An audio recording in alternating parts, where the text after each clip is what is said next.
ఒక స్త్రీని మీకు జ్ఞాపకం చేసి మరి ఆ స్త్రీలో నుంచి కొన్ని ఆధ్యాత్మికమైనటువంటి సంగతులను మనం నేర్చుకోవడానికి ప్రయత్నం చేద్దాం.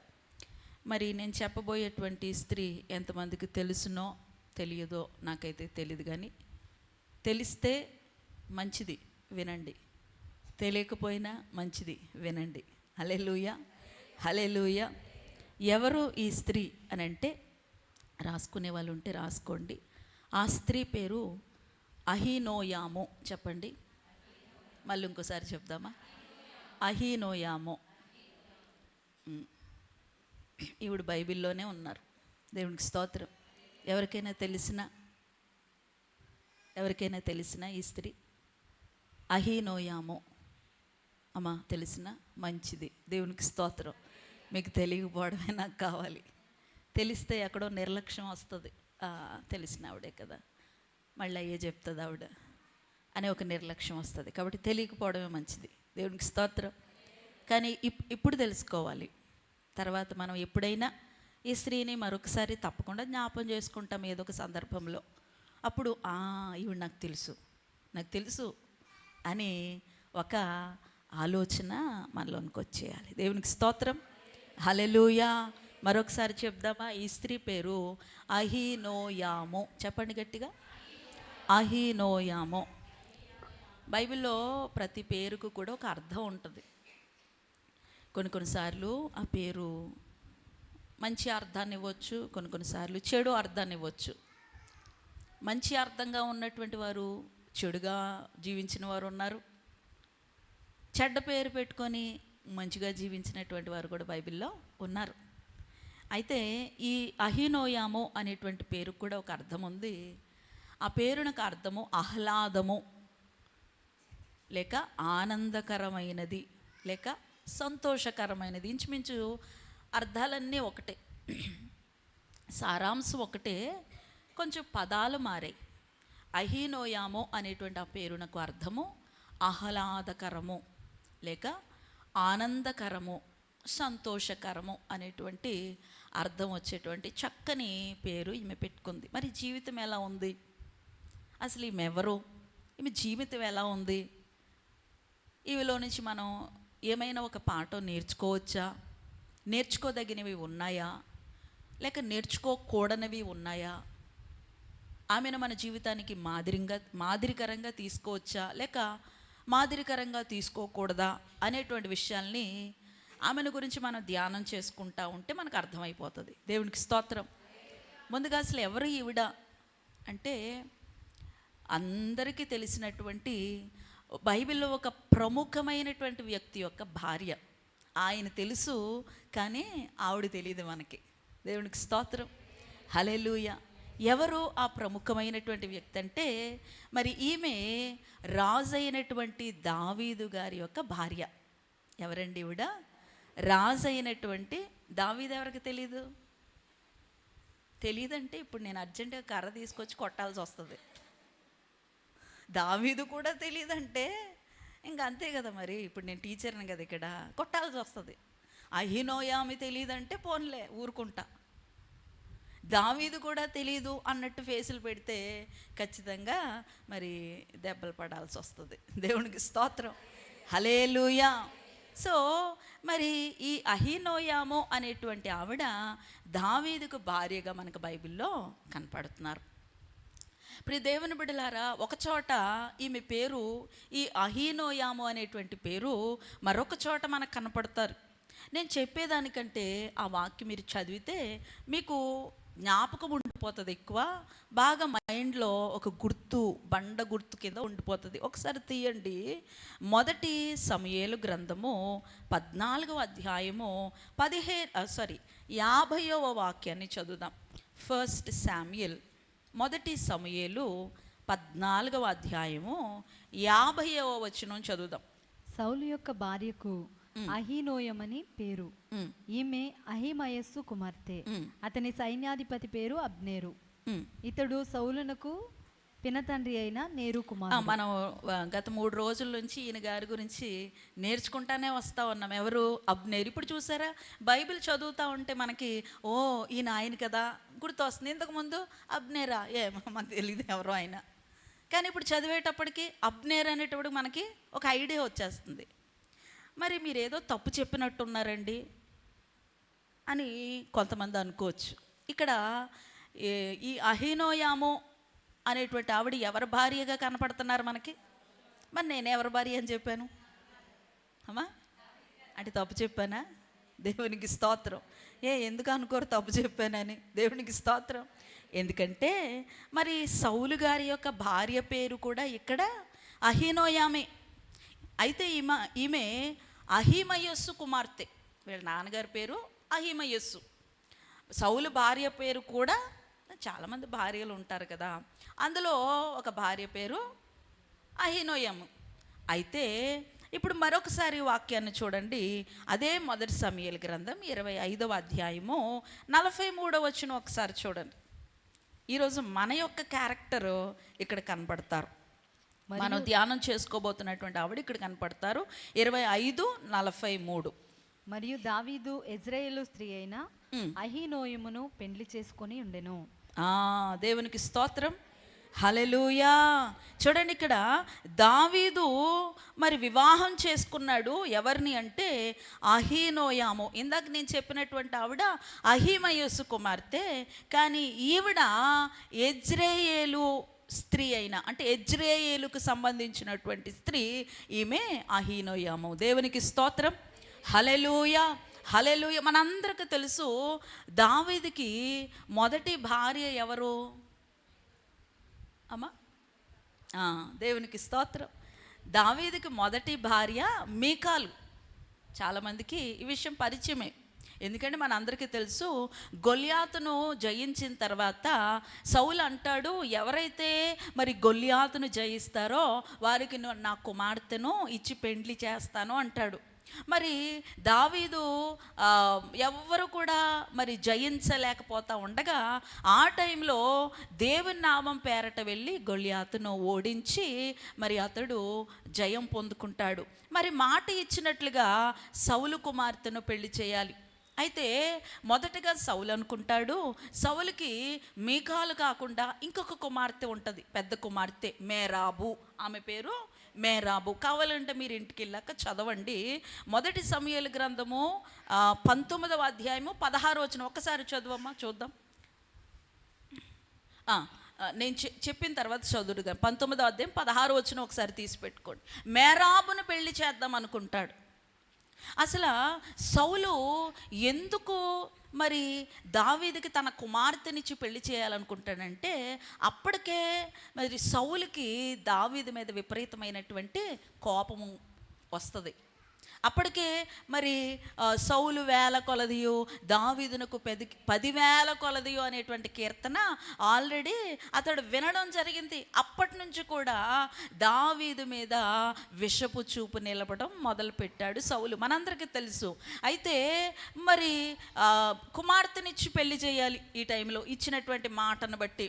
అయితే ఇదే అదునుగా అనుకున్నాడు. ఏంటంటే ఇదే అదునుగా నేను నా యొక్క చెయ్యి మరి దావీదు మీద పడనివ్వను, కానీ ఫిలిస్తీన్ల యొక్క చెయ్యి దావీదు మీద పడినప్పుడు దావీదే చచ్చిపోతాడులే, దావీదే మరి కనుమరుగైపోతాడులే అని చెప్పి మరి ఒక కుతంత్రముతో ఫిలిస్తీన్ల మీదకి దావీదును పంపించాలి అనేటువంటి ఉద్దేశంతో మెరాబునిచ్చి పెళ్లి చేయాలని అనుకుంటాడు. ఒకసారి చదువు 16వ వచనం. ఆ దూతలు వచ్చి లోపల చూచినప్పుడు తలతట్టున మేకబొచ్చు గల ఒకటి మంచం మీద కనబడెను. అమ్మ 19వ అధ్యాయం 16వ వచనమేనా? ఫస్ట్ శామ్యూయేలేనా? అంతేనా? సెకండ్ శామ్యూయేల్ చదువు. అయితే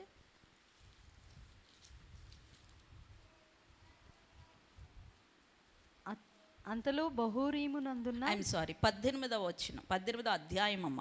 ఫస్ట్ శామ్యూయేలే, 16 కాదు. ఇశ్రాయేలు 18:16. ఇశ్రాయేలు వారితోనూ యూదా వారితోనూ దావీదు జనులకు ముందు వచ్చుచు పోవుచు నుండుట చేత వారు అతనిని ప్రేమింపగా, సౌలు నా చెయ్యి వాని మీద పడకూడదు, ఫిలిష్తీయుల చెయ్యి వాని మీద పడునుగాక అనుకుని, దావీదు నా పెద్ద కుమార్తె అయిన మేరాబును నీకు ఇత్తును, నీవు నా పట్ల యుద్ధశాలివై ఉండి యెహోవా యుద్ధములను జరిగింపవలెనను.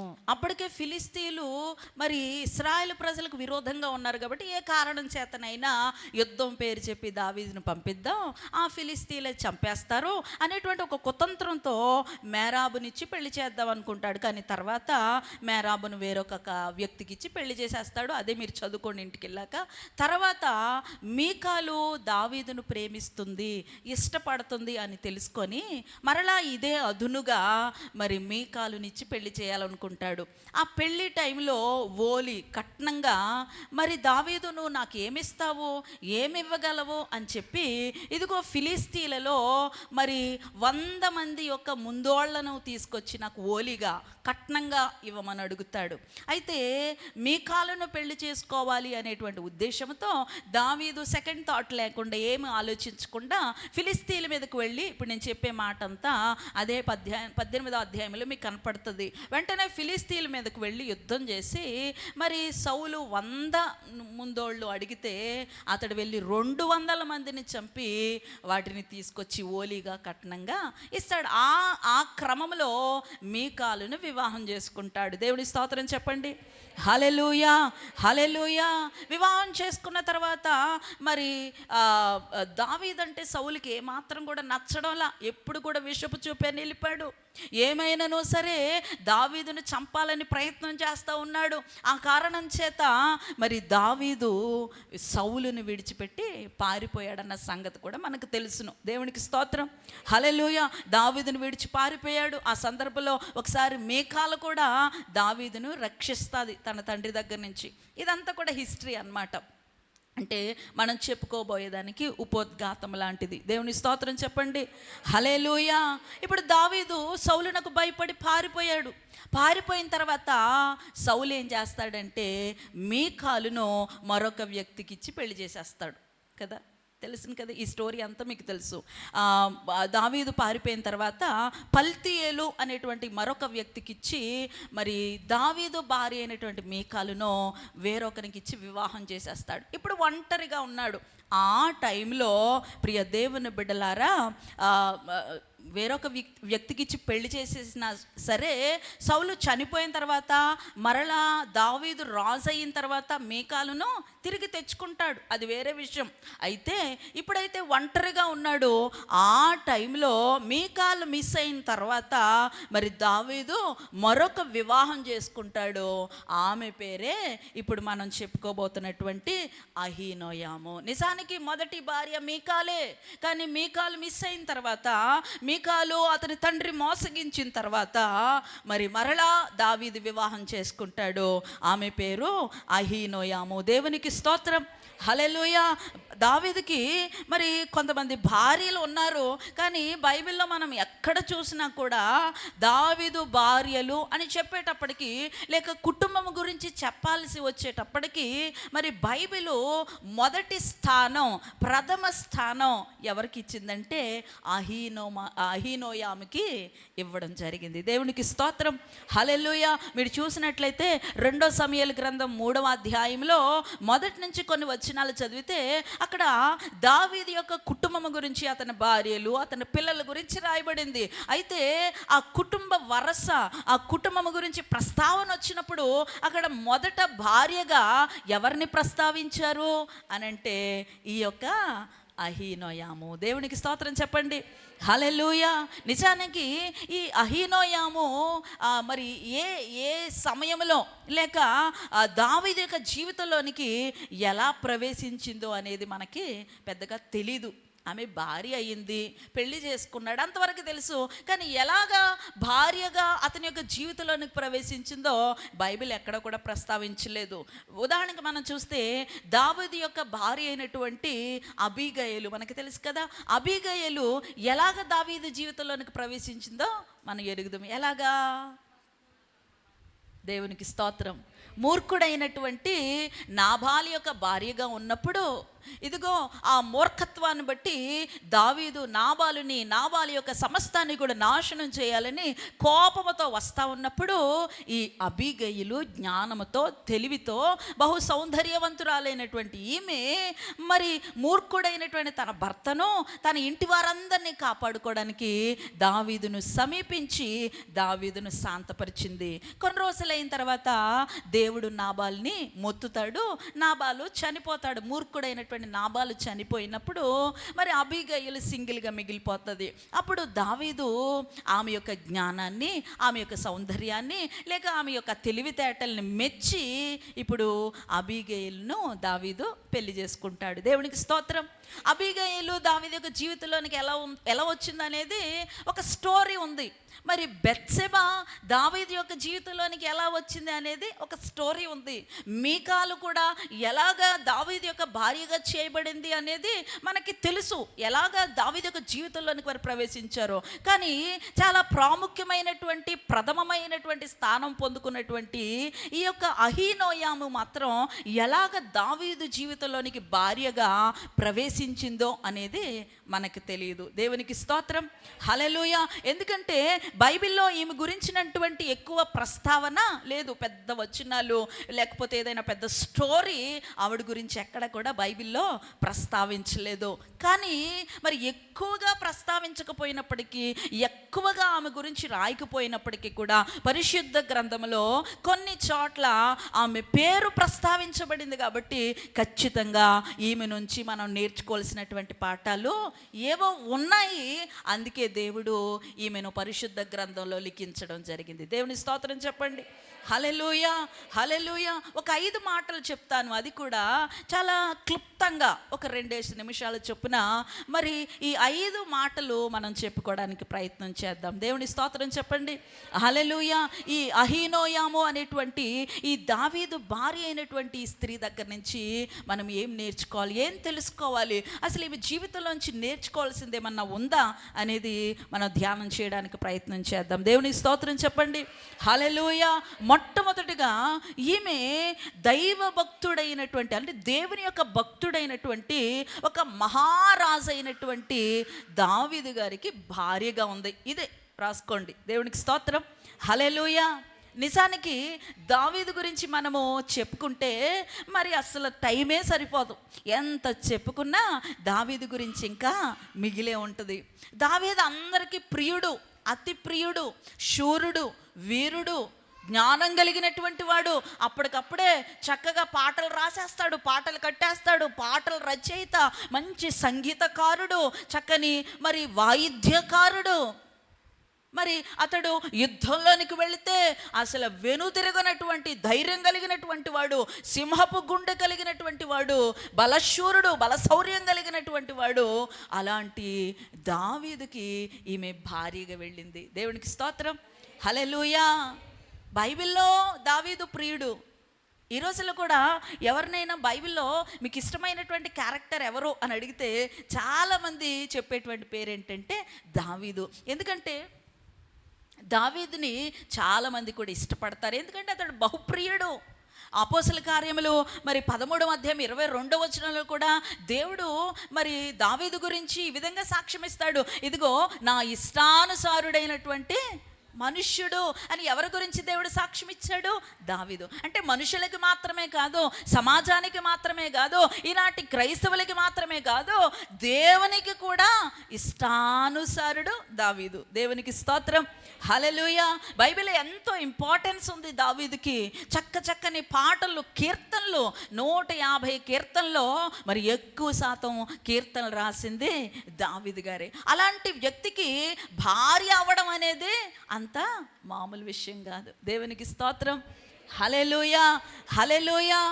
ఎంతో గొప్ప కృపను పొందుకుని ఉండాలి, ఎంతో గొప్ప ధన్యతను పొందుకుని ఉండాలి. దేవునికి స్తోత్రం.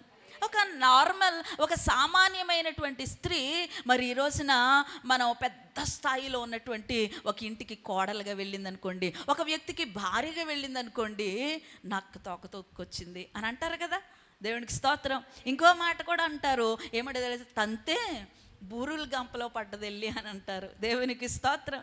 అంటే ఒక సామాన్యమైనటువంటి వాళ్ళు గొప్ప వాళ్ళని పెళ్లి చేసుకోవాల్సి వచ్చినప్పుడు గొప్ప వాళ్ళ ఇంటిలోనికి మరి కోడండ్రగా భార్యగా మరి ప్రవేశించినప్పుడు ఖచ్చితంగా మనుషులు ఇలాంటి మాటలు వాడుతూ ఉంటారు. దేవుని స్తోత్రం చెప్పండి.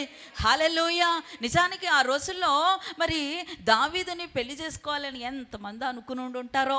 అయ్యో, దావీదుని వివాహం చేసుకునే అవకాశం వస్తే ఎంత బాగుండు, ఎందుకంటే అతడు సుందరుడు, చాలా అందగాడు, మరి అన్నిట్లో కూడా ఆరితేరినటువంటి వాడు. దావీదుని అందరూ ఇష్టపడతా ఉండేవారు.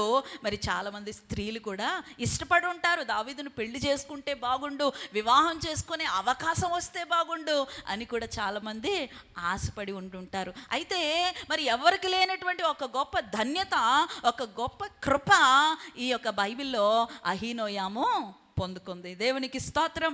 హల్లెలూయా, హల్లెలూయా. అంత గొప్ప వ్యక్తికి భార్య అయి ఉండి కూడా, అంత గొప్ప వ్యక్తికి ఆమె సహచారిగా ఉండి కూడా ఆమె యొక్క మరి ఆమె యొక్క ప్రభావము కుటుంబంలో పెద్దగా ఏమీ కూడా పడినట్లుగా మనకు బైబిల్ చెప్పట్లేదు. దేవునికి స్తోత్రం. ఉదాహరణకి మీకు చెప్పాలంటే బైబిల్లో యోసేపు గారు ఉన్నారు. యోసేపు గారు మరి ఐగుప్తులోనికి వెళ్ళిన తర్వాత అక్కడ ప్రధానమంత్రి అయిన తర్వాత ముందైతే దాసుడిగా ఉన్నాడు, పనివాడిగా ఉన్నాడు, జైల్లో ఉన్నాడు, నిందితుడిగా ఉన్నాడు. మరి చాలా పొజిషన్స్ నుంచి మారుకుంటూ ఇప్పుడు ప్రధానమంత్రి అయ్యాడు. ప్రధానమంత్రి అయిన తర్వాత యోసేపు ఒక స్త్రీని వివాహం చేసుకుంటారు. ఎవరు ఆవిడ అని అంటే ఆసేనాతు. చెప్పండి ఎవరు? దేవునికి స్తోత్రం చెప్పండి. హల్లెలూయా. ఆసెనతు అనేటువంటి ఒక స్త్రీని మరి ఆమె ఓని యొక్క కుమార్తె, ఆ యొక్క ఐగుప్తు దేశంలో మరి ఆ యొక్క పోతీఫర్ యొక్క కుమార్తెగా, ఓని యొక్క కుమార్తెగా మరి ఈ ఆసెనతు ఉంది. మరి ఈమెను మరి యోసేపు వివాహం చేసుకుంటాడు. దేవుని స్తోత్రం చెప్పండి. ఆమె ఒక అన్యురాలు కదా, ఐగుప్తులో ఉండేటువంటి వారు అన్యులే కదా.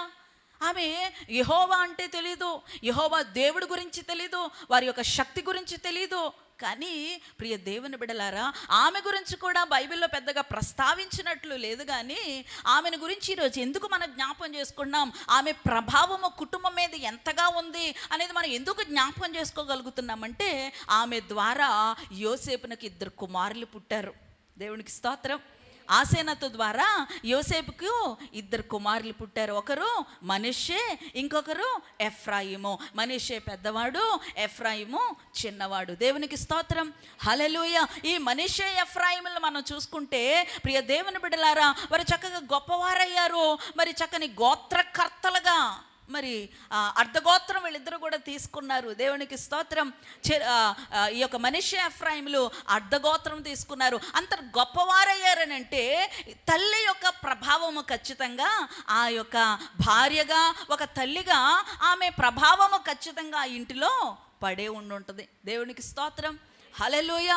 కావచ్చు ఆమె అన్యురాలే కావచ్చు, కానీ తన పిల్లల్ని రేయి చేసినటువంటి విధానం, తన యొక్క పిల్లల్ని మరి కంట్రోల్ చేసినటువంటి విధానం, ఈ యొక్క ఆసేనతు యొక్క ప్రభావము ఆ కుటుంబం మీద ఎంత పడింది అనేది మనకు అర్థమవుతా ఉంది. దేవునికి స్తోత్రం చెప్పండి. హల్లెలూయా, హల్లెలూయా. బైబిల్లో మనం మరొక స్త్రీని చూస్తాము, రిబ్కా చాలా చక్కనిది అని బైబిల్ చెప్తా ఉంది. ఆమె చక్కనిది. మరి ఆమె ఎవరి భార్య? ఇస్సాకు యొక్క భార్య. మరి అబ్రహాము యొక్క పెద్ద దాసుడైనటువంటి ఎలియాజరు చక్కగా అన్ని కార్యక్రమాలు ముగించుకొని తన యొక్క మరి యజమాని అప్పగించినటువంటి ఆ పనిని బట్టి రిబ్కాని ఇప్పుడు తీసుకొని బయలుదేరి వచ్చాడు. బయలుదేరి వచ్చిన తర్వాత ఇదిగో మరి దూరంగా ఉన్నటువంటి యొక్క ఇస్సాకును చూసి ఆమె ఒంటి మీద నుంచి దిగి మరి తన ముసుగు కప్పుకుంది. తీసుకుని వస్తాడు ఎలియాజరు. ఇదిగో ఈమె నీ భార్య అన్నప్పుడు ఇస్సాకు ఏం చేస్తాడండి, ఆమెను తన యొక్క గుడారములోనికి తీసుకుని వెళ్ళి ఆమెను పరిగ్రహింపగా తర్వాత ఆమెను ప్రేమించడం మొదలుపెట్టాడు అని మనం చదువుతాం. ప్రేమించిన తర్వాత ఇంకొక చిన్న మాట ఉంటుంది. అప్పుడు రిబ్కా మరి ఇస్సాకు ఆమెను బట్టి మరి తన యొక్క తల్లి విషయమైనటువంటి ఓదార్పు అతడు పొందుకు. అప్పటి వరకు తల్లి చనిపోయింది అనేటువంటి ఒక దుఃఖంలో ఉన్నాడు ఉన్నాడు. అయ్యో నా తల్లి నన్ను విడిచిపెట్టేసిందే అని చాలా ఏడుస్తూ దుఃఖంలో ఉండేవాడు. కానీ ఎప్పుడైతే భార్య వచ్చిందో, రిబకా వచ్చిందో, అప్పటి నుంచి కూడా మరి తల్లిని మర్చిపోయి ఓదార్పును పొందుకున్నాడు. భార్య ద్వారా అంటే రిబకా యొక్క ప్రభావము ఆ ఇంటి మీద పడింది, ఇస్సాకు యొక్క జీవితం మీద పడింది. అతడు ఆ రోజు నుంచి దుఃఖముఖుడుగా ఉండడం మానేశాడు, ఏడ్పు మానేశాడు, ఓదార్పు పొందుకున్నాడు. ఎందుకంటే భార్య ప్రేమించేటువంటి ఆ విధానాన్ని బట్టి అతడు తల్లిని కూడా మర్చిపోగలిగాడు. దేవుని స్తోత్రం చెప్పండి. హల్లెలూయా, హల్లెలూయా. ప్రియ దేవుని బిడ్డలారా, ఇక్కడ ఒక భార్యగా ఒక చక్కని గొప్ప వ్యక్తికి, దైవ భయము కలిగినటువంటి ఒక రాజు అయినటువంటి వ్యక్తికి ఈమె భార్య అయింది అహీనోయము. కానీ మరి ఆమె యొక్క ప్రభావము ఆ ఇంటి మీద, అతని యొక్క భర్త మీద, రాజు మీద, దావీదు మీద పడినట్లుగా మనకి ఎక్కడ కూడా కనపడదు. దేవునికి స్తోత్రం చెప్పండి. హల్లెలూయా, హల్లెలూయా. దీన్ని బట్టి మనం ఏం నేర్చుకోవాలంటే, ప్రియ దేవుని బిడ్డలారా, మనం ఒక ఇంటికి వెళ్ళినప్పుడు అహీనోయము వలె ఒక వ్యక్తికి మనం భార్యగా ఉన్నప్పుడు, ఒక ఇంటికి మనం కోడలుగా వెళ్ళినప్పుడు మన ప్రభావము ఆ ఇంటి మీద పడాలి. అది మంచి ప్రభావమై ఉండాలి. దేవునికి స్తోత్రం. హల్లెలూయా. నువ్వు వెళ్ళిన తర్వాత ఆ ఇంట్లో మార్పులు జరగాలి. నువ్వు వెళ్ళిన తర్వాత ఆ ఇంటిలో మరి కొంచెం నెమ్మది రావాలి, కొంచెం సమాధానం రావాలి. కొంతమంది ఉంటారు ఇంట్లోనికి వెళ్ళిన తర్వాత ఉన్న సమాధానాన్ని కూడా పోగొట్టేస్తారు. దేవునికి స్తోత్రం. కొంతమంది ఉంటారు అప్పుడు దాకా ఇల్లు ఎంతో కలిసిమెలిసి ఉంటుంది, అసలు తల్లి అంటే ప్రాణం ఇచ్చేస్తాడు మా అబ్బాయి, మరి నాన్నగారు అంటే ఎంతో గౌరవము. కానీ ఎప్పుడైతే కోడలుగా అడుగు పెడతాదో, ఇవిడు కోడలు కాదు, పెద్ద విలన్ లాగా ఉంటుంది అక్కడ. దేవునికి స్తోత్రం. అర్జెంటుగా అందరిని విడగొట్టేస్తుంది, మనం వేరు కాపురం పెట్టాలి. ఇలాంటి ప్రభావం మన ఇంటి మీద, మనల్ని బట్టి మన ఇళ్ళల్లో ఇలాంటి చెడు ప్రభావము మన ఇళ్ళ మీద, మన భర్తల మీద పడకూడదు. దేవునికి స్తోత్రం. హల్లెలూయా, హల్లెలూయా. అహీనోయము చాలా గొప్ప వ్యక్తికి భార్యే, కానీ ఏమి మరి ప్రభావవంతమైనటువంటి రీతిగా తన యొక్క మరి ఆ యొక్క ఇంటిలో ఉండలేకపోయింది. దేవునికి స్తోత్రం చెప్పండి. హల్లెలూయా. రెండవదిగా మనం చూస్తే, ప్రియ దేవుని బిడ్డలారా, మొట్టమొదటైతే ఒక దైవ భక్తుడైనటువంటి ఒక రాజుకి భార్యగా ఉండింది. ఇప్పుడు భార్య అయిందంటే రెండవది రాజుగారి భార్య ఏమవుతారు? రాణి. దేవునికి స్తోత్రం. హల్లెలూయా. అందుకే ఎప్పుడు కూడా నేను చెప్తాను, భార్యలారా, మీరు రాణులు అవ్వాలంటే ఏం చేయాలి? మీ భర్తల్ని రాజులు చేయండి. దేవునికి స్తోత్రం. హల్లెలూయా. మీ భర్తల్ని ఎవరు చేయాలి? మీరే చేయాలి, మనమే చేయాలి. మన భర్తల్ని రాజులు చేస్తే, ఇప్పుడు మన భర్త హీరోని చేసామనుకోండి, మనం దేవునికి స్తోత్రం. హల్లెలూయా. మన భర్తలు రాజులైతే మనం రాణులం. కానీ కొంతమంది భార్యలు తమ భర్తల్ని రాజులు చేయరు, హీరోలు చేయరు, విలన్లు చేస్తారు. నా భర్త ఎంత చెడ్డవాడో, ఎంత ఎలాంటివాడో అని మరి ఇలాంటి మాటలన్నీ కూడా వేరొకరి దగ్గర చెప్తూ ఉంటారు. దేవునికి స్తోత్రం. హల్లెలూయా, హల్లెలూయా. నిజానికి నీ భర్త అలాంటి వాడే కావచ్చు, నేను కాదనట్లా. నేను మొన్న కూడా చెప్పాను, మరి అందరు భర్తలు అబ్రహాముల్లాగా, అందరు భర్తల్లో దావీదుల్లాగా ఉండరు కదా. నాబాల్ లాంటి వాళ్ళు ఉంటారు, మూర్ఖులు ఉంటారు, చెడ్డ భర్తలు ఉంటారు. అయినా సరే మరి ఈ సంసారం అనేది ఎలా ఉండాలి? గుట్టుగా ఉండాలి. దేవునికి స్తోత్రం. హల్లెలూయా, హల్లెలూయా. ఇప్పుడు నేను ఒక వ్యక్తి లేక నీ భర్త గురించి నాకు తెలుసు అని అనుకుందాం. నాకు నీ భర్త మీద ఎంతో గౌరవం, చూడగానే ఎంతో గౌరవం, చక్కగా గౌరవిస్తూ ఉండేదాన్ని. కానీ నువ్వు వచ్చి మరి వేరే వాళ్ళు కూడా నీ భర్తని చాలా గౌరవంగా చూస్తూ ఉండేవారు. మంచిగా ఉన్నాడు, బాగానే ఉన్నాడు అని గౌరవంగా చూస్తూ ఉండేవారు. ఇప్పుడు నువ్వు వెళ్ళి వేరే వాళ్ళకి నీ భర్త గురించి చెడగా చెప్తున్నావు. కనిపించే అంత మంచివాడేం కాదు, నంగనాచి, ఏదో నంగనాచి తొంగబొర్ర ఏదో అంటారు, అది బయటికి కనిపించడు కానీ చాలా దుర్మార్గుడు అని చెప్పావు. ఇప్పటి వరకు నీ భర్త మీద ఎవరికైతే గౌరవం ఉందో వాళ్ళందరికీ గౌరవం పోతుందా? పోదా? దేవునికి స్తోత్రం. హల్లెలూయా, హల్లెలూయా. మన భర్తల్ని ఎప్పుడు కూడా మనము రాజులుగా చేయాలి. దేవునికి స్తోత్రం. హల్లెలూయా. అంతటి గొప్ప స్థానం ఈమె పొందుకుంది.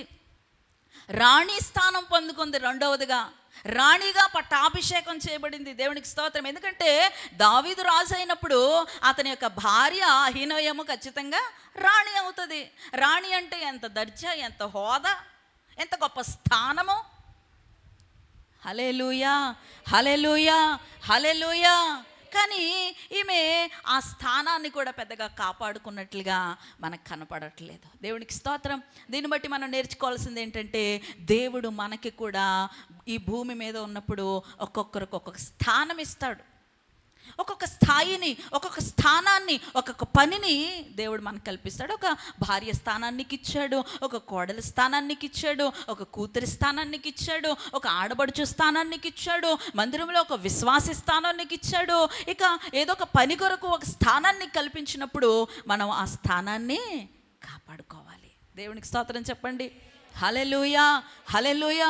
బైబిల్లో మరి స్త్రీలను బైబిల్లో స్త్రీలకు పెద్దగా ప్రాధాన్యత లేదు అని చాలామంది చెప్తూ ఉంటారు. కానీ బైబిల్లో మరి మీరు నిజంగా చదివితే స్త్రీలకు ఎంత ప్రాధాన్యత ఇవ్వబడిందో మనకు అర్థమవుతుంది. దేవునికి స్తోత్రం. ఎంతోమంది స్త్రీలు బైబిల్లో ఒక్కొక్కటి నేర్చుకుంటూ వస్తూ ఉంటే ఎంతమంది స్త్రీలు ఉన్నారు బైబిల్లో. బైబిల్లో ఎక్కడ కూడా దేవుడు స్త్రీని తక్కువ చేసి చూడలే. ఒక స్థానం ఇచ్చాడు. స్త్రీలను మాత్రం కాదు, ఇదిగో మనుషులందరినీ కూడా దేవుడు అంటాడు, ఇదిగో మీరు పిచ్చుకల కంటే శ్రేష్ఠులు. మనము దేవుని దృష్టిలో ఎంతో శ్రేష్టమైనటువంటి స్థానాన్ని కలిగి ఉన్నాం. దేవునికి స్తోత్రం. హల్లెలూయా. దేవుడు నిన్ను ప్రేమించి ఈ భూమి మీద ఒక కుటుంబంలో నీకు ఒక స్థానం ఇచ్చాడా, సంఘంలో ఒక స్థానం ఇచ్చాడా, ఒక ఆఫీసులో ఒక స్థానం ఇచ్చాడా, సమాజంలో ఒక స్థానం ఇచ్చాడా, ఆ స్థానాన్ని మనం ఏం చేయాలి? గట్టిగా పట్టుకోవాలి, కాపాడుకోవాలి, దాన్ని పోగొట్టుకోకూడదు మనం. దేవునికి స్తోత్రం. హల్లెలూయా. అంటాడు కదా, ఇదిగో మీరు మరి చీకటిలో నుండి ఆశ్చర్యకరమైన తన వెలుగులోనికి మీరు పిలువబడ్డారు. ఎందుకు? ఆయన గుణాతిశయములను ప్రచురము చేయు నిమిత్తమును రాజులైనటువంటి యాజక సమూహముగా ఉండడానికి దేవుడు మనల్ని, మనకు ఒక స్థానం ఇచ్చాడు. మనం రాజులం, మనం యాజకులం, మనం రాణిలం, మనం దేవుని పిల్లలం, దేవుని కుమారులము. అలాంటి ఒక గొప్ప స్థానాన్ని ఇస్తే ఈ భూమి మీద మనం కాపాడుకుంటున్నామా? దేవునికి మహిమ తెచ్చే విధంగా మన స్థానాన్ని మనం నిలబెట్టుకుంటున్నామా అనేది ఒకసారి మనము ప్రశ్నించుకోవాలి. దేవునికి స్తోత్రం. ఒక స్త్రీగా దేవుడు నిన్ను పుట్టించాడు, ఒక స్త్రీగా నన్ను పుట్టించాడు. చాలాసార్లు అయ్యో నేను ఎందుకు స్త్రీగా పుట్టాను అని చాలామంది బాధపడతా ఉంటారు. దేవునికి స్తోత్రం. హల్లెలూయా. నేను మగోళ్ళ పుట్టుంటే ఎంత బాగుండును అని అనుకుంటా ఉంటారు చాలామంది. అలా ఎవరైనా ఉన్నారా? దేవునికి స్తోత్రం. నీ పుట్టుకను బట్టి నిన్ను నువ్వు నిందించుకోవద్దు. మరి దేవుడు మనల్ని ఆడవాళ్ళుగా, స్త్రీలుగా పుట్టించాడంటే దేవుడు మనకు ఒక స్థానాన్ని ఇవ్వడానికి, ఒక సంకల్పాన్ని బట్టి, ఒక ప్రణాళికలను బట్టి మనని ఈ భూమి మీద పుట్టించాడు. దాన్ని బట్టి మనం సంతోషించాలి. ఆ స్థానాన్ని మనం కాపాడుకుంటూ మనం దేవునికి మహిమకరంగా ఈ భూమి మీద జీవించాలి. దేవుని స్తోత్రం చెప్పండి. హల్లెలూయా. కానీ ఈ అహీనోయము మరి ఒక రాజుగారికి భార్య అయ్యింది, దైవభక్తుడైనటువంటి మరి దావీదుకి భార్య అయింది. కానీ ఆమెలో ఎలాంటి ఒక దైవభక్తి క్రియ కనపడదు. దేవునికి స్తోత్రం. హల్లెలూయా. నిజానికి అతనితో కాపురం చేస్తూ ఉన్నప్పుడు, అతనితో సహవాసం చేస్తూ ఉన్నప్పుడు దావీదు గారు ఒక 100 పాటలు రాశారనుకోండి, ఇవిడు కూడా ఒక పాటన్నా రాయాలి కదా, నేర్చుకోవాలి కదా సహవాసం. నేను ఒకసారి ఒక ఊరు వెళ్ళాను. ఒక ఊరిలో ఒక ఆయన మరి ఎంత బాగా పాటలు పాడేస్తున్నాడో. దేవునికి స్తోత్రం. హల్లెలూయా. ఇక వదిలితే ఆయన మైకు వదలట్లా. ప్రార్థన అయిపోయింది, పలహారం అయిపోయింది, అబ్బే వదలడు, ఇంకా పాడుతూనే ఉంటాడు ఆయన. దేవునికి స్తోత్రం. హల్లెలూయా, హల్లెలూయా. అప్పుడు వాళ్ళ అమ్మాయి మా సంఘస్థురాలు, ఆయన మా సంఘస్థుడు కాదు. వాళ్ళ ఇంటి దగ్గర ప్రార్థన పెట్టినప్పుడు తెగ పాడేస్తూ ఉంటాడు, చాలా బాగా పాడతాడు నిజానికి. అయితే వాళ్ళ అమ్మాయి మన సంఘస్థురాలు. అయితే అమ్మాయి నువ్వు పాడవా అని అంటే, బాబాయ్ నేను పాడనండి అంటుంది. దేవునికి నాకు రాదండి అంటుంది. అదేంటి మీ నాన్నగారు అంత బాగా పాడుతున్నారు, అదేంటి మీ నాన్నగారు అంత చక్కగా ఉన్నారు, నీకు ఒక పాట కూడా రాకపోవడం ఏంటి అని అంటే, ఏమోనండి నేను పాడలేనండి, నాకు రాదండి అంటుంది. దేవునికి స్తోత్రం. హల్లెలూయా. అంటే ఇంట్లో మన వాళ్ళు మరి అలాంటి కొన్ని మంచి లక్షణాలు కలిగి ఉన్నప్పుడు మనం వాటి నుంచి కొంతైనా మనం గ్రాప్ చేసుకోవాలి కదా, నేర్చుకోవాలి కదా, తీసుకోవాలి కదా, ట్రై చేయాలి కదా కనీసం. దేవునికి స్తోత్రం. కానీ ఈ అహీనోయము మరి చక్కగా పాటలు రాసినట్టు కానీ, ప్రార్థన చేసినట్టు కానీ, ఏదన్నా ఒక సాధించినట్టు కానీ బైబిల్లో లేదు. భర్త దగ్గర నుంచి ఈమె ఏమీ నేర్చుకోలేదు. అలాగే ఒక రాణిగా ఉంది, ఆ స్థానాన్ని కూడా ఆమె కాపాడుకోలేదు. దేవునికి స్తోత్రం చెప్పండి. హల్లెలూయా, హల్లెలూయా. కానీ ఒక్క మంచి విషయం ఏంటంటే, ఈమెలో నుంచి ఒక మంచి విషయం ఏంటంటే, దావీదు మరి చాలాసార్లు పారిపోతూ ఉండేవాడు కదా. పారిపోతూ ఉన్నప్పుడు ఒకానొక సమయంలో మరి సౌలుకు భయపడి మరి అతడు ఒక చోటకి పారిపోవాల్సి వస్తుంది. దేవునికి స్తోత్రం. గాతులో ఉండేటువంటి ఆకీషు అనేటువంటి ఒక రాజు దగ్గరికి వెళ్ళి ఆ ఫిలిస్తీ దేశంలో గాతు అనేటువంటి ప్రాంతంలో అతడు నివాసం ఉండడం ప్రారంభిస్తాడు. అయితే ఒకసారి చూడండి, 1 సమూయేలు గ్రంథము 27వ అధ్యాయం 3వ వచనం చదువుదాం. 27వ అధ్యాయం 3వ వచనం. దావీదు గాతులో ఆకీషునొద్ద చేరక అతడును అతని వారందరూ తమ తమ కుటుంబముల సమేతముగా కాపురముండిరి. యెజ్రెయేలీయురాలకు అహీనోయము, నాబాలు భార్య అయిన కర్మేయురాలకు అబీగయీలు అను అతని 2 భార్యలు దావీదుతో కూడా ఉండిరి. దేవునికి స్తోత్రం. హల్లెలూయా. దావీదు మరి ప్రాణాన్ని అరిచేతిలో పెట్టుకొని మరి ఎప్పుడు కూడా పారిపోతూ ఉండేవాడు.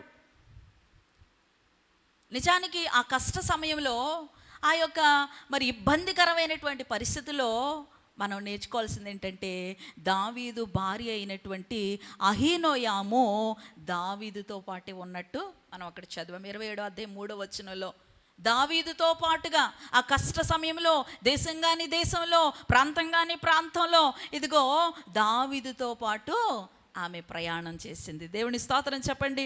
హల్లెలూయా. కష్ట సమయంలో ఇప్పటి వరకు మనం కొన్ని నెగిటివ్ పాయింట్స్ ఆమె గురించి చెప్పుకున్నాం, కానీ ఒక మంచి పాయింట్ ఏంటంటే, కష్ట సమయంలో, నష్ట సమయంలో భార్యగా దావీదుతో పాటే ఉండింది. దేవునికి స్తోత్రం. హల్లెలూయా. ఈరోజు ఇదైతే ఖచ్చితంగా భార్యలారా, ఇదిగో ఖచ్చితంగా మనం ఇది నేర్చుకుని తీరాలి. ఏంటో తెలుసా, ప్రతి భార్య కూడా వారి యొక్క భర్త యొక్క కష్ట నష్టాల్లో తోడుగా ఉండాలి. దేవునికి స్తోత్రం చెప్పండి. ఒక రకంగా చూస్తే ఈమె మంచి భార్యలాగానే కనపడతా ఉంది ఈ ప్రత్యేక సందర్భంలో. దేవునికి స్తోత్రం. హల్లెలూయా. ఎందుకంటే భార్యలు చాలామంది భర్త సంతోషంగా ఉన్నప్పుడు, భర్త సంపాదిస్తూ ఉన్నప్పుడు తోడుగా ఉంటారు కదండి. భర్త సంపాదిస్తూ ఉన్నప్పుడు తోడుగా ఉంటారు, ప్రక్కనే ఉంటారు. అతడు మంచి స్థాయిలో ఉన్నప్పుడు చాలా చక్కగా ప్రక్కనే ఉంటారు. కానీ భర్త కొంచెం నష్టాల్లో ఉన్నప్పుడు, భర్త కొంచెం ఇబ్బందుల్లో ఉన్నప్పుడు, కొంచెం కష్టాల్లో ఉన్నప్పుడు, ఆర్థికపరమైనటువంటి ఇబ్బందుల్లో ఉన్నప్పుడు చాలామంది భార్యలు మనం చూస్తూ ఉంటాం, నిర్దాక్షిణ్యంగా వదిలిపెట్టి వెళ్ళిపోతారు. భర్త బలహీనంగా ఉన్నప్పుడు వదిలేసినటువంటి భార్యలను ఎంతమంది చూడలేదు. భర్త అప్పుల్లోకి వెళ్ళిపోయాడు, భర్త కృంగిపోయినటువంటి స్థితిలోనికి వెళ్ళిపోయాడు, డిప్రెషన్లోనికి వెళ్ళిపోయాడు, ఆర్థిక ఇబ్బందుల్లో అప్పుల్లో కూరుకుపోయాడు. భార్య మరి ఆ టైంలో తోడుండి ఒక సహకారిగా ఉండాలి, అతడికి మరి చక్కగా అన్ని విషయాల్లో చేదోడు వాదోడుగా ఉండాలి.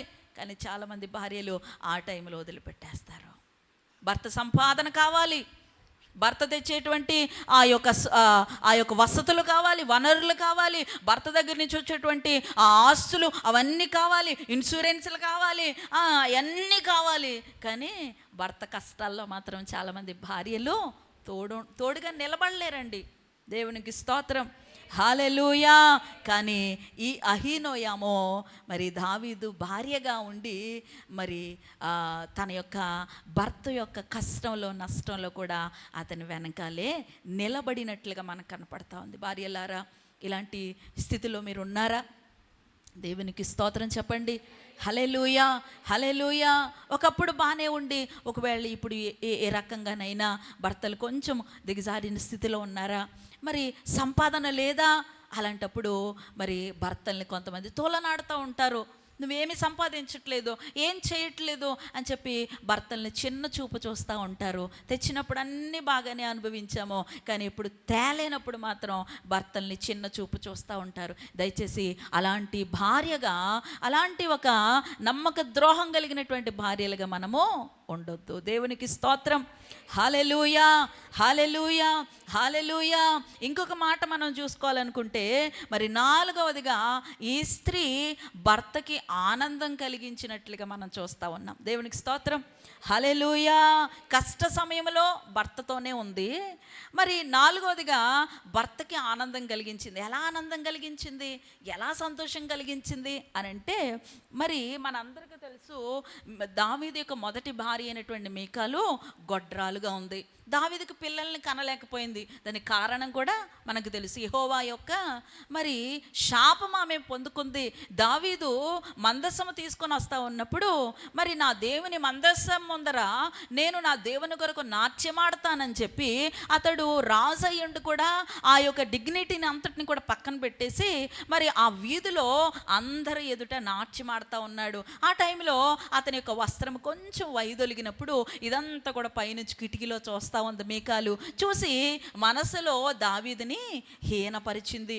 ఇదేంటిది, రాజయ్య ఉండి ఇలా డాన్స్ చేస్తున్నాడు, అసలు ఏమాత్రమన్నా సిగ్గు ఉందా, ఏమాత్రమన్నా అసలు కొంచెమైనా మరి డిగ్నిటీ మెయింటైన్ చేయరా అని మనసులో హీనపరిచిందంట. ఎప్పుడైతే ఆ మాట దేవుడు విన్నాడో వచ్చిన తర్వాత పైకి వచ్చిన తర్వాత దావీదుని కూడా ముఖాముఖిగా అడిగేస్తుంది. ఎందుకు ఇలాగ మీరు ఇంత అసహ్యకరమైనటువంటి రీతిలో మీరు ఒక రాజు ఇలా నాట్యం చేస్తున్నారేంటి అన్నప్పుడు మరి ఈ విషయంలో నాకేమీ సిగ్గు లేదు, నా యొక్క తండ్రి కొరకు నేను ఏదైనా చేస్తాను. ఎందుకంటే ఒక గొర్రెల కాపరిగా ఉన్నటువంటి నన్ను ఈ స్థాయిలో నిలబెట్టింది ఆయనే. ఆయన కొరకు నేను నాట్యం ఆడతాను, ఆయన కొరకు నేను ఏదైనా చేస్తాను అని చెప్పి దావీదు ఒక చక్కని సమాధానం చెప్పాడు. ఈ మాటలన్నిటిని బట్టండి దేవుడు ఆ రోజున మీకాల్ని మొత్తాడు, శపించాడు. ఆమె యొక్క గర్భాన్ని మూసివేయడం వలన ఆమె గొడ్రాలుగా ఉంది. దేవునికి స్తోత్రం. హల్లెలూయా. మేబీ దావీదు కూడా నాకు కూడా పిల్లలు పుడతారు, నాకు కూడా వారసులు వస్తారు అని ఎదురు చూస్తూ ఉండొచ్చేమో, కానీ మీకాలకి పిల్లలు పుట్టడం లేదు. ప్రియ దేవుని బిడ్డలారా, అలాంటి ఒక సమయంలో ప్రాణాలని అరచేతిలో పెట్టుకొని భయంగా దిగులుగా ఈ ఊరు నుంచి ఆ ఊరు, ఆ ఊరు నుంచి ఈ ఊరు, ఈ ప్రాంతం నుంచి ఆ ప్రాంతము పరుగులు తీస్తూ ఉన్నప్పుడు ప్రియ దేవుని బిడ్డలారా, ఒక ఆనందకరమైనటువంటి ఒక శుభకరమైనటువంటి వార్త అహీనోయాము అందించింది. ఏంటో తెలుసా? ఇదిగో నేను గర్భవతిని అయ్యాను, ఇదిగో నీ వలన నేను ఒక కుమారుని సంపాదించుకున్నాను అని చెప్పినప్పుడు నిజానికి దావీదు యొక్క ఆనందము మనం వర్ణించలేమండి కదండి. దేవునికి స్తోత్రం. హల్లెలూయా. మొదట పుట్టినటువంటి బిడ్డను బట్టి తండ్రి ఎంతో సంతోషిస్తాడు కదా, మొదట పుట్టినటువంటి బిడ్డను బట్టి ఒక తల్లి ఎంతో ఆనందిస్తుంది కదా. దేవునికి స్తోత్రం. హల్లెలూయా, హల్లెలూయా. ఎందుకంటే బలారంభము అని బైబిల్ చెప్తా ఉంది. ఒక పురుషుని యొక్క బలారంభమే ఇదిగో మొదటి సంతానము, జ్యేష్ఠత్వము. దేవునికి స్తోత్రం. అమ్నోనును ఈ అహీనోయము కనింది. మొదటి కుమారుడు, జ్యేష్ఠపుత్రుడు, దావీదు యొక్క బలారంభము, తన యొక్క బలానికి ఆరంభపుత్రుడు. దేవునికి స్తోత్రం చెప్పండి. హల్లెలూయా. నిజానికి అమ్నోనును బట్టి అహీనోము మరి కలిగించినటువంటి ఆ సంతోషాన్ని బట్టి మరి ఎంతగానో ఆనందించుంటాడు దావీదు. దేవునికి స్తోత్రం. హల్లెలూయా, హల్లెలూయా. కాబట్టి 4వదిగా భర్తకి ఒక కుమారుని కనివ్వడం వలన, ఒక పుత్రుణ్ణి కనివ్వడం వలన, అది కూడా జ్యేష్ఠపుత్రుని కనివ్వడం వలన అంత దుఃఖంలో కూడా ఆనందాన్ని కలిగించింది ఈ అహీనోయాము. దేవునికి స్తోత్రం. హల్లెలూయా. ప్రియమైనటువంటి దేవుని బిడ్డలారా, మరి స్త్రీలారా, భార్యలారా, మనము మన భర్తలకి దుఃఖం కలిగించేటువంటి వారంగా ఉండకూడదు. మన భర్తలకి మనం ఆనందం కలిగించేటువంటి విధంగా ఉండాలి. దేవునికి స్తోత్రం. ఈరోజు నేను చెప్తా ఉన్నాను, అన్ని విషయాలలో కూడా ఈ పాయింట్ నోట్ చేసుకోండి, అన్ని విషయాలలో కూడా మన భర్తలు మన యందు సంతోషించాలి, ఆనందించాలి, దుఃఖము కలిగి ఉండకూడదు, నిరాశలోకి వెళ్ళిపోకూడదు, నిస్పృహలోనికి వెళ్ళిపోకూడదు. దేవునికి స్తోత్రం. ఈరోజు అందరూ స్త్రీలే ఉన్నారు కాబట్టి మాట చెప్తా ఉన్నాను. పిల్లలు పుట్టిన తర్వాత చాలామంది ఎక్కువ టైం అంతా కూడా పిల్లల మీదే స్పెండ్ చేస్తూ ఉంటారు. భర్తలకి సమయం కేటాయించరు చాలామంది స్త్రీలు. దేవునికి స్తోత్రం. హల్లెలూయా. మరి భర్తతో కొంచెమైనా కూడా టైం గడపడానికి వారికి సమయం ఉండదు. ఇంకెంతసేపు పిల్లలు, ఇల్లు, సంసారం ఇదే అనుకుంటూ భర్తను దూరం పెడతా ఉంటారు. అయితే ప్రియ దేవుని బిడ్డలారా, నువ్వు ఒక వ్యక్తి జీవితంలోనికి ఒక భార్యగా వెళ్ళిన తర్వాత అతనికి పిల్లలు కనిచ్చే విషయంలోనేంటి, తన తల్లిదండ్రులను మరి చక్కగా చూసుకునే విషయంలోనేంటి, అతని యొక్క ఇల్లుని మరి నువ్వు చక్కదిద్దుకునేటువంటి విషయంలోనేంటి, అతని యొక్క వారసులను నువ్వు పెంచేటువంటి విషయంలోనేంటి, అతడు తీసుకొచ్చి ఇస్తున్నటువంటి ఆ సంపాదన చక్కగా ఒద్దికగా పొదుపుగా ఖర్చు పెట్టేటువంటి విషయంలోనేంటి, అతనికి సంతోషం కలిగించాలి. చాలామంది భార్యలు విపరీతమైనటువంటి ఖర్చులు చేస్తూ ఉంటారు. భర్త ఏమో ఇదిగో రాత్రి పగళ్ళు కష్టపడి ఓటీలు చేసి చేస్తూ ఉంటే నిమిషంలో ఖర్చు చేసేస్తారు మొత్తం. దేవునికి స్తోత్రం. హల్లెలూయా. ఇంకెక్కడ సంపాదించునో, నా రక్తం తాగవే అంటూ ఉంటారు కొంతమంది భర్తలు. హల్లెలూయా. సంతోషాన్ని ఎవరు భార్యలు ఎంత డబ్బు తెచ్చినా ఇంకా కావాలి, నాకు నగలు కావాలి, నాకు అది కావాలి, నాకు ఇది కావాలని భర్తలకి మరి చాలా నొప్పి పుట్టించేటువంటి భార్యలుగా ఉంటారు. దేవునికి స్తోత్రం. హల్లెలూయా.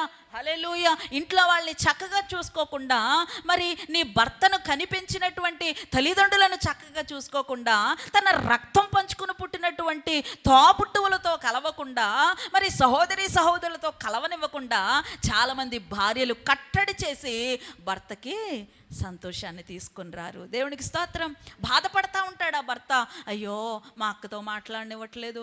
నాకు తెలుసు చాలామంది, దేవునికి స్తోత్రం, అక్కలతో మాట్లాడకూడదు, చెల్లెలతో మాట్లాడకూడదు, అన్నయ్యలతో మాట్లాడకూడదు, తమ్ముడోళ్ళతో మాట్లాడకూడదు, ఎవరితో మాట్లాడకూడదు, ఇంకెంతసేపు ఈవిడితోనే మాట్లాడాలి. హల్లెలూయా. పోనీ మాట్లాడదామని కూర్చుంటే ఒక 5 నిమిషాల్లో మీ ఇద్దరికి భయంకరమైన యుద్ధం స్టార్ట్ అయిపోతుంది. దేవునికి స్తోత్రం. హల్లెలూయా. ఎందుకంటే నీ భర్తకు సంతోషం కలిగించే విధంగా, నీ భర్తకు ఆనందం కలిగించే విధంగా నీ మాటలు ఉండవు. హల్లెలూయా. అప్పుడు కూడా సరే కూర్చుంటారు మాట్లాడదామని, నేను అంత కట్నం తెచ్చాను, ఇంత కట్నం తెచ్చాను, ఏం చేసావు నువ్వేం సంపాదించావు, ఇలాంటి మాటలతో భర్తల్ని వేధిస్తూ ఉంటారు, బాధిస్తూ ఉంటారు.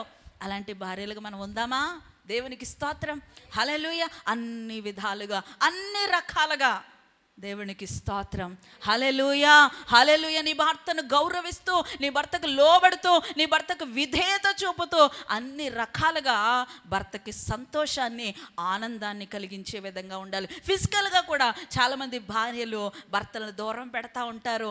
ఏదైనా అనారోగ్యం ఉంటే తప్ప ఇదిగో వారికి అలా దూరంగా ఉండొద్దు. దేవునికి స్తోత్రం చెప్పండి. హల్లెలూయా. అందుకే నేను చెప్తా ఉన్నాను, అన్ని రకాలుగా భర్తలకి ఆనందం కలిగించే భార్యగా మనం ఉండాలి. ఎందుకంటే మనం క్రైస్తవులము, మనం దేవుని పిల్లము. లోకస్తులైనటువంటి మనుషులైతే ఎలా పడితే అలా ఉంటారు, వాళ్ళని ఎవరు క్వశ్చన్ చేయరు. దేవుని స్తోత్రం చెప్పండి. హల్లెలూయా. ఈ యొక్క స్త్రీ భర్తకి ఆనందం కలిగించింది. దేవునికి స్తోత్రం చెప్పండి. హల్లెలూయా. మరి ఇన్ని చక్కని విషయాలు ఈమె గురించి నేర్చుకున్నాం. ఆఖరిగా ఒక్క విషయంలో మాత్రం ఈమె ఫెయిల్ అయిపోయిందండి. 100% ఫెయిల్ అయిపోయిందని చెప్పాలి. దేవునికి స్తోత్రం. ఇప్పుడు 4 విషయాలు మనం చెప్పుకున్నాం. 2 విషయాలేమో మంచి విషయాలు మనకు కనపడ్డాయి, 2 విషయాలేమో చెడ్డ విషయాలు. దైవభక్తి కలిగినటువంటి రాజుగారికి భార్య అయి ఉండి ఈమెలో దైవభక్తి కనపడట్లేదు.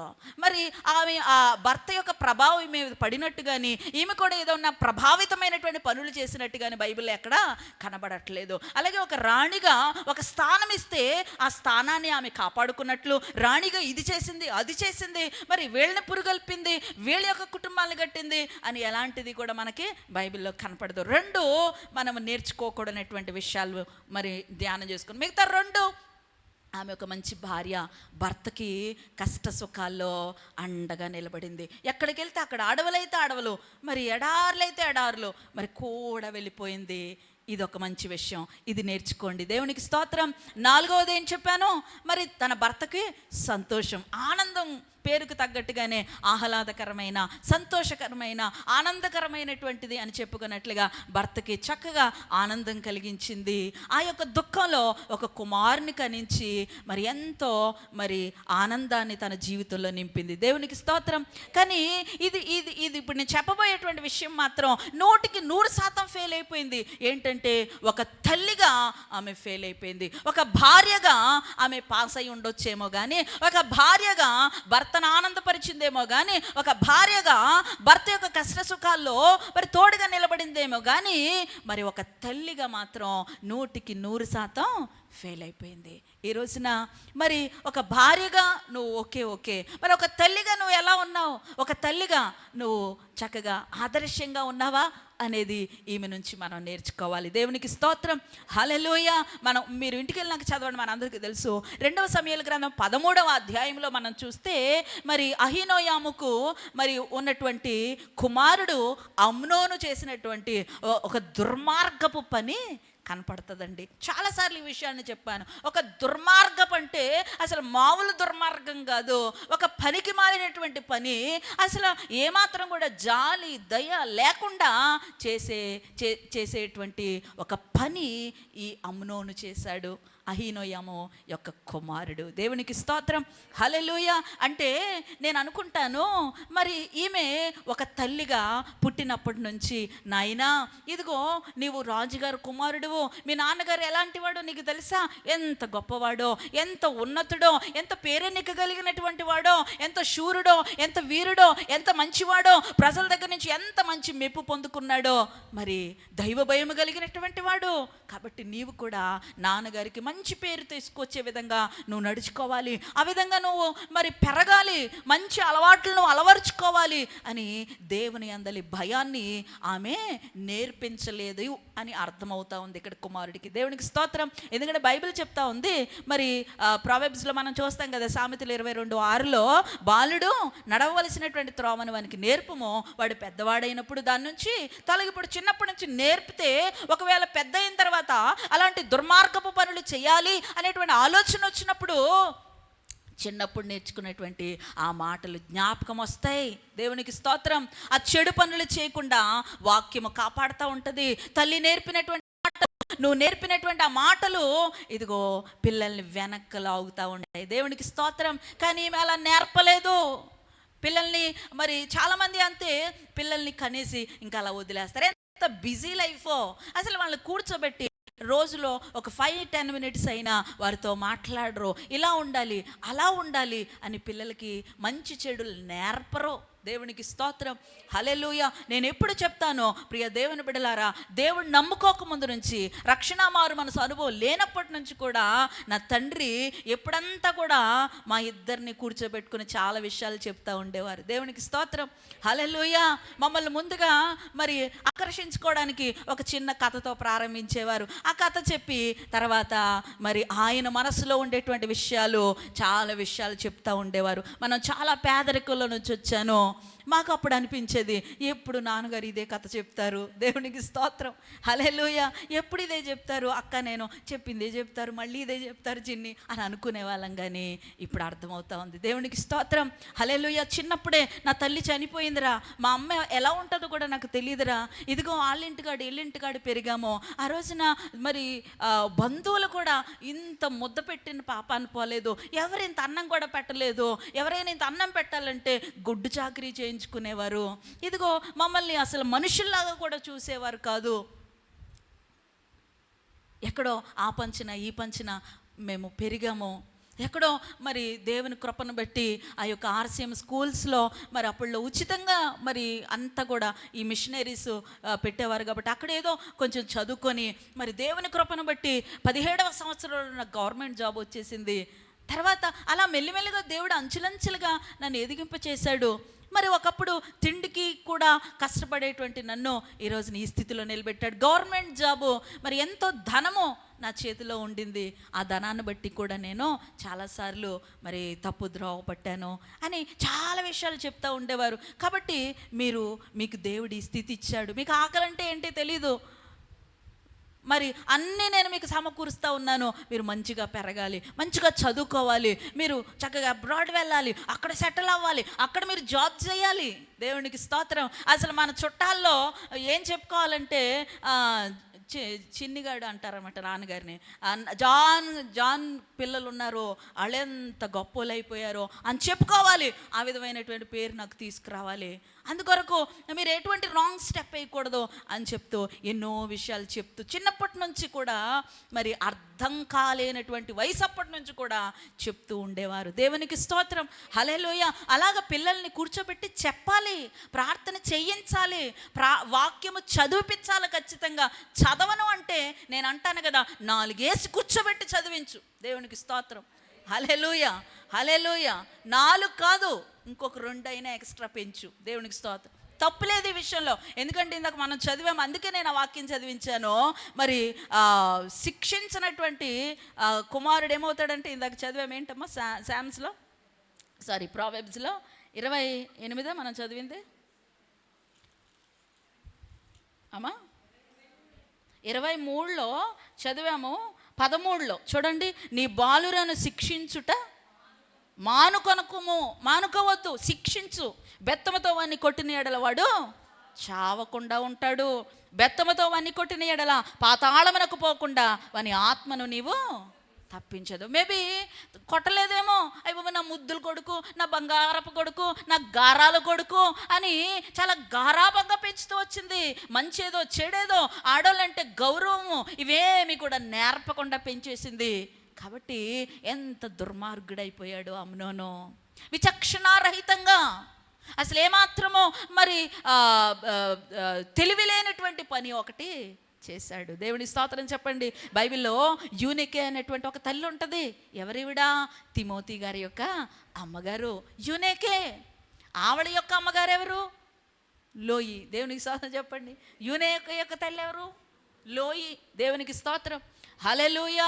మరి అమ్మమ్మగారు భక్తి పరురాలే, అమ్మగారు భక్తి పరురాలే తిమోతికి. దేవునికి స్తోత్రం.